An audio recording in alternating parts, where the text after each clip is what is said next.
আসসালামু আলাইকুম। প্রিয় দর্শক, আমাদের রাজনৈতিক অঙ্গনে যে ইস্যুটা এখন সবচেয়ে বেশি আলোচিত হয়, প্রায় আলোচিত হয়, সেটা হলো নির্বাচন কবে হবে। আরেকটা আলোচনার বিষয় হলো যে এই নির্বাচনের দাবিটা মূলত কারা করছে। আরেকটা ইস্যু হলো সংস্কার কিভাবে হবে, সংস্কার কবে হবে, সংস্কার কি নির্বাচনের আগে হবে নাকি সংস্কার নির্বাচনের পরে হবে, অথবা সংস্কার কি আংশিক হবে, বাকিটা ফিনিশিং নির্বাচনের পরে হবে। আবার কেউ কেউ বলছেন যে সংস্কার একটা চলমান প্রক্রিয়া, এটা হতেই থাকবে হতেই থাকবে। এই ধরনের নানা আওয়াজ কিন্তু উঠছে। সরকার যখন একাধিক সংস্কার কমিশন করেছেন, তার আগেই, এই সরকার দায়িত্বে নেওয়ার আগেই, আরও প্রায় 2 বছর আগেই বিএনপি কিন্তু, যখন বিএনপির জন্য এই দেশে একটা চরম প্রতিকূল অবস্থা, সেই সময়ে বিএনপি কিন্তু সংস্কারের একটা রূপরেখা দিয়েছিল। তারা রাষ্ট্র মেরামতের রূপরেখা দিয়েছিল এবং সেই সংস্কারে তারা 31 দফা নিয়ে আলোচনা করেছিল। নতুন যে সংস্কার কর্মসূচি দেওয়া হয়েছে এবং সংস্কার প্রস্তাবনা এসেছে বিভিন্ন সংস্কার কমিশনের কাছ থেকে, তার সঙ্গে দেখা গেছে অনেক ক্ষেত্রেই বিএনপির সেই 31 দফার মিল রয়েছে, দু একটা জায়গায় একটু একটু অমিল রয়েছে। কাজেই এটা হওয়াটাই স্বাভাবিক এই কারণে যে দেশ তো এইটাই, এই দেশের জন্য সংস্কার দরকার। যেই বলুক না কেন তারা তো পজিটিভ কিছুই বলবে, কাজে সেগুলো মিলে যাওয়ারও একটা সম্ভাবনা কিন্তু সবসময় থাকে। এগুলো হলো আমার আজকের আলোচনার উপক্রমণিকা বা ভূমিকা। আমি এখন মূল আলোচনায় যাচ্ছি। মূল আলোচনা এই সংস্কার নিয়েই। সে আলোচনা হলো যে রবিবার গতকালকে বিএনপি রাষ্ট্র কাঠামো মেরামতের রূপরেখার 31 দফা ও নাগরিক ভাবনা এই নামে, এই শিরোনামে তারা একটা আলোচনা সভা করেছিল এবং সে আলোচনা সভায় ভার্চুয়ালি যুক্ত হয়েছিলেন মিস্টার তারেক রহমান, বিএনপির ভারপ্রাপ্ত চেয়ারম্যান। তিনি সেখানে অনেক কথাই বলেছেন। কি কথা বলেছেন সেখান থেকে আমি 2-1টা প্রসঙ্গ আপনাদেরকে আনবো। প্রথম আলো এই রিপোর্টের, এই অনুষ্ঠানের যে রিপোর্টটা করেছে, সেই রিপোর্টের শিরোনাম তারা করেছে এয়ার কন্ডিশনের ভেতরে বড় বড় দামি অফিসে বসে তারা সংস্কারের কথা বলছে তারেক রহমান। এই হলো প্রথম আলোর শিরোনাম। দৈনিক ইত্তেফাকেও আমি দেখলাম ঠিক একই শিরোনাম তারা করেছে যে এয়ার কন্ডিশনের ভেতরে বসে এগুলো করলে হবে। এখন উনি হুবহু কি বলেছেন সেটা আপনাদের একটু আমি পড়ে শোনাই। উনি বলেছেন, বড় বড় জায়গায় বসে, এয়ার কন্ডিশনের ভেতরে বসে, বড় বড় দামি দামি অফিসে বসে তারা সংস্কারের কথা বলছে। আজকে যারা সংস্কারের কথা বলছে এরা সুবিধাপ্রাপ্ত হয়ে, অর্থাৎ সরকার তাদের গাড়ি দিচ্ছে, তাদেরকে বেতন বোনাস ভাতা দিচ্ছে, তার উপর তারা বসে সংস্কারের কথা বলছে।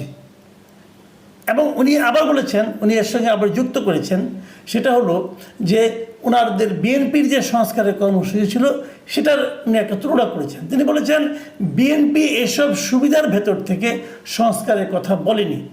বিএনপি যখন সংস্কারের কথা বলেছে তখন বিএনপি রাজপথে স্বৈরাচারের সাথে যুদ্ধ করছে, একদিকে আন্দোলন করছে, আর আরেকদিকে বিএনপি দেশ গঠনের চিন্তা করছে। আমি এই দুটো কথাই মোটামুটি রাখলাম, এই দুটো নিয়ে আলোচনা আমরা করব। দেখুন, তারেক রহমান কিন্তু এই যে এসি রুম, এয়ার কন্ডিশন, এটা কিন্তু আসলে আবিধানিক অর্থে বলেন নাই। উনি যেটা বলতে চেয়েছেন, আমি যেটা বুঝেছি আর কি, সেটা হলো এখন যারা সংস্কার করছে তারা সুবিধাজনক অবস্থানে বসে সমাজ সংস্কার করছে। কিন্তু বিএনপি যখন সংস্কারের প্রস্তাবগুলি দিয়েছিল, সেই প্রস্তাবটা ছিল বিএনপির জন্য একটা প্রতিকূল অবস্থা। প্রতিকূল অবস্থাতে বসেও বিএনপি রাষ্ট্র সংস্কারের কথা চিন্তা করেছে এবং তারা অনেকগুলি দফা দিয়েছে। এই যে অনুকূল অবস্থায় বসে বলা অথবা প্রতিকূল অবস্থায় বসে বলা, এই দুটার মধ্যে পার্থক্যটা কোথায় আমি ঠিক জানি না। কারণ আমার কাছে মনে হয় যে প্রস্তাবটা কি সেটা হলো ইম্পর্টেন্ট।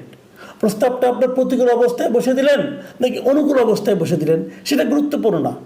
গুরুত্বপূর্ণ হলো প্রস্তাবটা কি। হ্যাঁ, আপনি এটা বলতে পারেন যে প্রতিকূল অবস্থায় বসে যখন কেউ সংস্কারের কথা বলে তখন বোঝা যায় সে কথা সে বলেছে তার হৃদয় থেকে, সে কথাটা বলেছে তার গায়ের চামড়ার উপর দিয়ে যে প্রেশারটা গিয়েছে, সেই প্রেশারটা অনুভব করে, সেই তাপটা অনুভব করে, সেই তাপ থেকে বাঁচার জন্য পরবর্তী সময়ে সারা দেশের মানুষকে বাঁচানোর জন্য তারা ওইটা তাদের অভিজ্ঞতা জাত একটা প্রস্তাব, এটা একটা ব্যাপার হতে পারে। কাজে সেই প্রস্তাবের প্রক্রিয়াটা হয়তো একরকম হতে পারে, কিন্তু যদি কেউ আরামদায়ক জায়গা থেকেও ভালো প্রস্তাব দেয় আমার তো কোনো সমস্যা আমি দেখি না। যাই হোক, দু ধরনের প্রস্তাব। আমি বরং আরও একটু পার্থক্য করতে চাই এইভাবে, ওটা হলো রাজনৈতিক প্রস্তাব আর এটা হচ্ছে গিয়ে কিছুটা বুদ্ধিভিত্তিক প্রস্তাব। কিছু কিছু লোক ইউনিভার্সিটির টিচার অথবা এনজিও কর্মী তারাই সেই প্রস্তাবগুলো দিয়েছে। এই প্রস্তাব কতটুকু জনমানুষের সঙ্গে সম্পৃক্ত হবে, কারণ এখন যারা প্রস্তাব করেছে তারা কিন্তু অধিকাংশই জনবিচ্ছিন্ন মানুষ, বিদেশে থাকে, এনজিওগিরি করে। এনজিওরা কী করে? এনজিওরা কি জনগণের জন্য খুব কিছু করে নাকি? বরং যে টাকা মারার ধান্দায় থাকে। যাই হোক, এগুলো অনেক কিছু থাকে। কিন্তু আমি যে কথাটা নিয়ে আজকে আলোচনাটা শেষ করব এবং যে কথাটা আমি খুবই গুরুত্বপূর্ণ মনে করছি সেটা হলো, এই যে প্রথম আলো রিপোর্টটা আছে না, এই রিপোর্টটার নিচে আমি দেখলাম যে ওখানে 21টা মন্তব্য করেছে। এই মন্তব্যগুলো কারা করেছে? এই মন্তব্যগুলো করেছে সাধারণ পাঠকরা। আপনি হয়তো বলবেন মোটিভেটেড পাঠক হতে পারে, কিছু মোটিভেটেড পাঠকও হতে পারে, আবার কিছু সাধারণ পাঠকও হতে পারে। সব মিলিয়েই কিন্তু মন্তব্যটা হয়েছে। কিন্তু ইন্টারেস্টিং হলো, এই 21টা মন্তব্যের মধ্যে আমি একটা মন্তব্য পেলাম না যারা নাকি তারেক রহমানের প্রশংসা করলেন। এরা প্রায় সবাই তারেক রহমানকে সমালোচনা করেছেন। এখন তারেক রহমান কি ভুল বলেছেন? না, তারেক রহমানের বক্তব্য কিন্তু আমি সমর্থন করি। তাহলে এই সমালোচনাগুলি কীভাবে আসলো? সমালোচনাগুলি ওই টু দ্য পয়েন্ট আসে। উনি যে কী বলতে চেয়েছেন সেই অর্থে আসেনি, বরং অন্য অর্থে এসেছে। কী অর্থে এসেছে? ওই এয়ার কন্ডিশন, তারা কিন্তু ওই শব্দটুকু ধরে তারা মন্তব্যটা করেছে। কি বলেছে আপনারা শুনেন।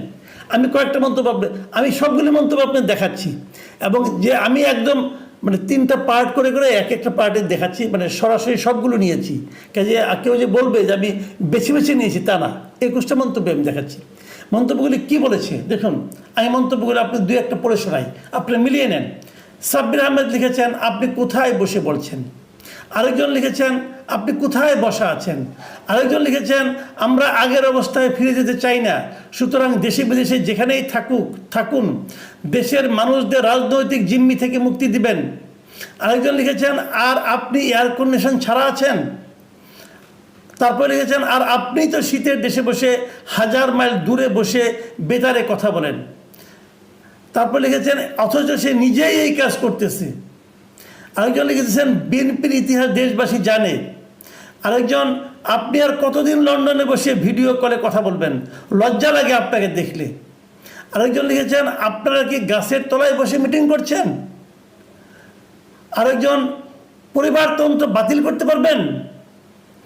আরেকজন লিখেছেন, বিএনপির কার্যালয়ে এসি নাই, দুঃখজনক, দেশে এসে এসি লাগাই দিন স্যার।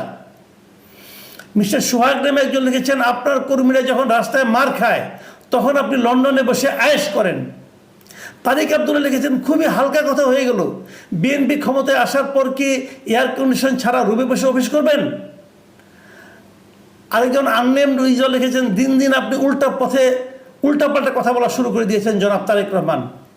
আরেকজন আননেম রিজল লিখেছেন, সারা দেশে বিএনপি নেতাকর্মীরা বাটপাড়ি এবং চাঁদাবাজির সাথে জড়িত, আওয়ামী লীগের বিকল্প হয়ে বিএনপি কাজ করছে। আরেকজন লিখেছেন, কি করবে বলেন, দেশ তো লন্ডনের চেয়ে বেশি গরম। আরেকজন লিখেছেন, 10% না দিলে আমি কিছু বলি না।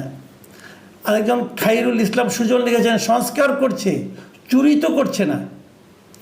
লিঙ্কন লিখেছেন, আপনি তো লন্ডনে বসে প্রধানমন্ত্রী হওয়ার স্বপ্ন দেখছেন। আরেকজন লিখেছেন, আপনি কোথায় বসে আছেন জনাব। আরেকজন লিখেছেন, নির্বাচিত হয়ে কী এমন করতে চান আপনারা যা এখন করা সম্ভব না, তার একটা লিস্ট দেন দেখি। এই যে মন্তব্যগুলো, এই মন্তব্যগুলো আসলে কি ইন্ডিকেট করে? আবার দেখুন, ইত্তেফাকে কমেন্ট এসেছে 19টা। আমি যখন এই রেকর্ড করছি তখন আমি দেখলাম, এবং সেই 19টার মধ্যে আমার বিবেচনায় মাত্র 2টো কমেন্ট তা খুব হালকাভাবে তারেক রহমানের বক্তব্যের পক্ষে আছে। আমি মনে করি এই জায়গার থেকে একটা সিদ্ধান্তে আসতে হবে, অথবা আমি মনে করি এটা আই ওপেনার, একটা চোখ খুলে দেওয়ার মতো কিছু মন্তব্য কিন্তু এখানে লোকজন করেছে। এই প্রশ্নটা এখন দেখেন তারেক রহমান কে বলেছেন, তারা কেউ কিন্তু মূল বক্তব্যে যাচ্ছেন না, তারা অন্য লাইনে যাচ্ছেন। কেন? কারণটা হলো তারেক রহমানের প্রতি ক্ষুব্ধ, তারা বিএনপির প্রতি ক্ষুব্ধ, বিএনপির প্রতি তারা ক্ষোভ প্রকাশ। আপনি তো বলতে পারেন যে এই অনলাইনে জামাত অথবা অন্যরা এরা সব ভর করেছে, এই জন্য বিএনপির কি একজনও ভর করতে পারলো না? বিএনপির কেউ কি পত্রপত্রিকা পড়ে না? বিএনপির কেউ কি কমেন্ট লেখে না? বিএনপির সবাইকে অশিক্ষিত কেন? তারা কেন কমেন্ট করছে না? তারা কোথায় কি করছে? তারা ওই যে বলা হয়ে থাকে গ্রাম অঞ্চলে লুটপাট চলছে, তারা কি লুটপাট নিয়ে ব্যস্ত? তারা কি চাঁদাবাজি নিয়ে ব্যস্ত?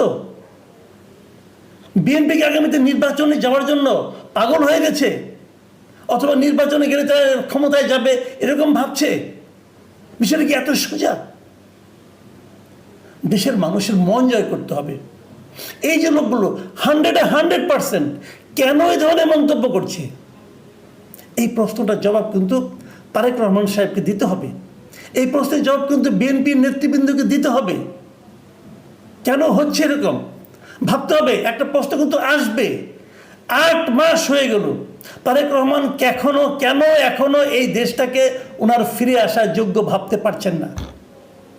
কেন পারছেন না? এই প্রশ্নটা আমি করেছি, করে অনেকের কাছে বিরাট ভাজন হয়েছি, কিন্তু অনেকে আমাকে বোঝানোর চেষ্টা করেছেন। উনি বলতেছেন না, নিরাপত্তাজনিত সমস্যা হতে পারে। আবার কেউ বলছেন যে উনি আসলে পরে মানে ইলেকশনের সময় যেরকম একটা উনি আসলে ওনাকে কেন্দ্র করে একটা বিরাট জনসমর্থন হবে, উনি যদি আগেই চলে আসেন সেই জনসমর্থন তাহলে কমে যাবে। এই ধরনের উদ্ভট কথা। আবার কেউ আস্তে আস্তে বলছেন এই দলের মধ্যেই নাকি অনেকে চান না, নানাভাবে ওনাকে বোঝাচ্ছেন আপনি আসেন না। কেন আসছেন না উনি? ভাই এটা আমি মানতে পারি না। তাহলে ওনাদেরকে বলতে হবে, তাহলে বিএনপিকে বলতে হবে কারণটা, না আসার কারণটা। আপনারা জনগণের দল, জনগণ তো জানতে চায় যে ওনাদের নেতা কেন দেশে আসেন না, কেন আসেন না। এবং তার প্রতিফলন দেখতে পেয়েছেন, তার প্রতিফলন দেখেন পত্রিকার পাতায়। দর্শক কি মন্তব্য করতেছে, কেন মন্তব্য করতেছে। এই মন্তব্যগুলো যদি মাথায় নিতে না পারেন, বিবেচনায় নিতে না পারেন, এবং বিবেচনায় নিয়ে সে অনুযায়ী কাজ করতে না পারেন, তাহলে মনে রাখবেন আপনারা দিন দিন আরও দূরে সরে যাবেন। এইভাবে হয় না। আবেগ দিয়ে কেবল আমি ভালো, আপনার নেতারা শুনেন, তারেক রহমান সাহেবকে আমি বলবো, দেখেন আপনার দলের কর্মীরা, আপনার নেতারা আপনাকে তো বলবেই, তারা আপনাকে হাওয়া দিবে, ওই বাংলায় বলে পাম দেবে যে আপনি আনপ্যারালাল, আপনি আনপ্যারালাল। পৃথিবীতে কেউ আনপ্যারালাল না। আজকে যে আনপ্যারালাল, কালকে সে আনপ্যারালাল থাকবে না। জনসমর্থন ঘুরে যেতে 2 মিনিট লাগে না। এটাই সারা দুনিয়ার নিয়ম। আর বাংলাদেশের মাটি আরও আনপ্রেডিক্টেবল। মাথায় রাখতে প্রতিটা মুহূর্ত, প্রতিটা স্টেপ আপনাকে হিসেব করে নিতে হবে, এবং এমন কিছু আপনি করতে পারবেন না যার জবাব আপনার কাছে নাই, এবং যে জবাব আপনি জনগণকে দিতে পারবেন না, যদি জনগণকে কোনো জবাব আপনি না দেন, আপনি না আসার কোনো ব্যাখ্যা দিতে পারে মানুষের কাছে এখন উপস্থাপন করতে না পারেন, আমরা ধরে নেব আপনার কাছে আসলে কোনো জবাব নাই। জবাবহীন নেতৃত্ব চলবে না ভাই। আমি এটা দেখে, মন্তব্যগুলো দেখে আমি আসলে খুব হতাশ হয়েছি। আমি আশা করি পত্রিকার ভাষা, আগে দেয়াল লিখন পড়তাম না, দেয়াল লিখন, এখন সোশ্যাল মিডিয়ার পাতায় যে লেখাগুলি হয় সেগুলো দয়া করে সব নেতৃবৃন্দ পড়বেন, এই প্রত্যাশা করছি। প্রিয় দর্শক, এখন এ পর্যন্তই। আল্লাহ হাফেজ।